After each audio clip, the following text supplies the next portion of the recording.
You haven't seen overstaying your welcome until you've watched Donald Trump join Chelsea Football Club for the trophy celebration after winning the FIFA Club World Cup. Has turned to gold.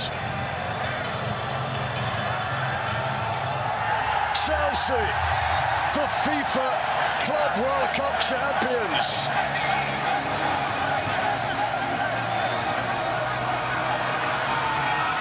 What a day for them, what a journey, what a competition in the United States. Now, should we really be surprised that Donald Trump, of all people, opted to take credit for a success that he had absolutely nothing to do with? Seems pretty on brand, if you ask me. I mean, you can literally see FIFA President Gianni Infantino trying to get Donald Trump to leave the stage.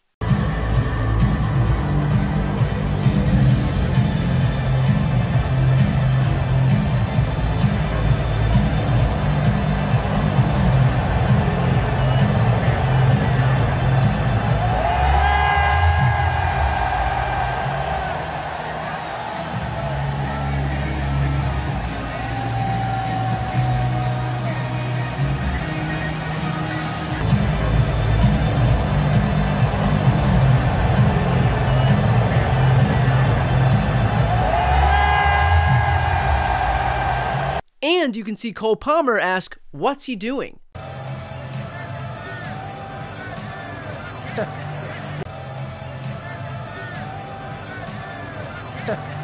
Here's Chelsea captain Reece James explaining after the fact that he was told Donald Trump was going to exit the stage. Before they told me that he was going to present the trophy and then exit the stage, and I thought that he was going to exit the stage, but he wanted to stay. But of course, recognizing that you're not welcome on stage would also require self-awareness, and for a narcissistic egomaniac like Donald Trump, that would be in short supply. Although if ever there was a day that Trump would recognize the lack of popularity that he has, it would probably be today, considering before that moment, he was met with boos throughout the entire stadium.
So if you're wondering what level of delusion you need to have to crash the celebration of a championship team celebrating their own victory, it is getting booed by an entire stadium and still thinking that you're wanted.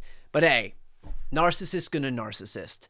In fact, this isn't the first time that Donald Trump has been duly humiliated with the eyes of the world on him. Here's a moment from the UN just a few years back where the entire General Assembly literally laughed at him to his face. In less than 2 years, my administration has accomplished more than almost any administration in the history of our country. America's so true.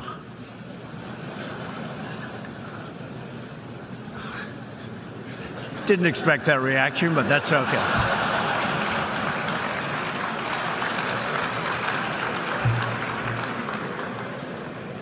And the reason that Donald Trump was so surprised then is the same reason that he would be surprised now. Trump only surrounds himself with groveling sycophants. He cosplays as this tough guy when in reality, he's got the thinnest skin in the world. He cannot handle an ounce of dissent. In fact, he's so obsessed with adulation that he filled his own cabinet with people not because they're qualified, but rather because they say nice things about him. And so as a result, we're left with a Fox weekend anchor as the Secretary of Defense, all because he said nice things about Donald Trump on Fox. We're left with an anti-vax conspiracy theorist as Health and Human Services Secretary because, again, he would say nice things about Donald Trump in public. No one in this country is well served by who is leading the government. But as far as Trump is concerned, it's not about what serves the country well. It's not about what serves Americans well. It is about what serves one person well. And that person is Donald Trump. That's what this is about. Trump is so fragile that his sole priority is being fawned over. This guy craves praise like the rest of us need oxygen. The reality is that Donald Trump's handlers and sycophants will probably tell him that the crowd loved him and that Chelsea's players were desperate for him to stay on that stage because they are there for one reason: to protect the Fabergé egg of an ego of this 79-year-old grown-ass man who can't handle an ounce of criticism. And the rest of us in this country have to sit idly by while the planet laughs at us because the world's most deluded human being has the self-awareness of a newborn baby. The silver lining here is that, to Trump's dismay, this is still a free country and we've still got freedom of speech.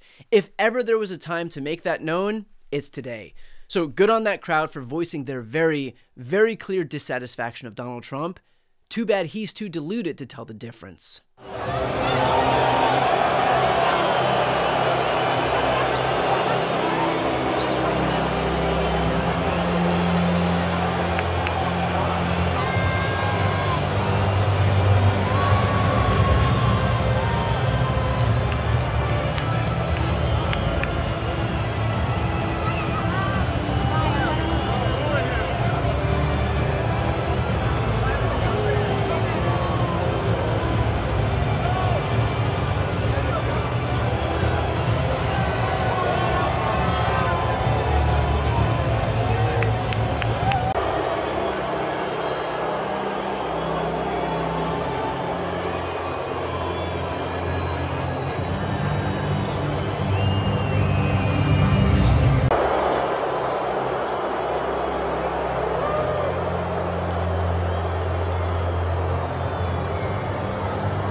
Before you go, if you enjoyed this content and you want to see more and support independent media, please subscribe to this channel. The subscribe button will be right here on the screen.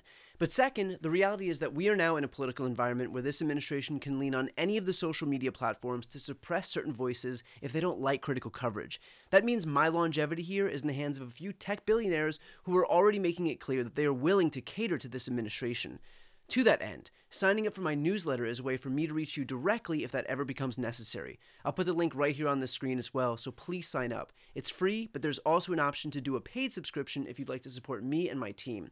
I really appreciate it. Thanks so much for watching.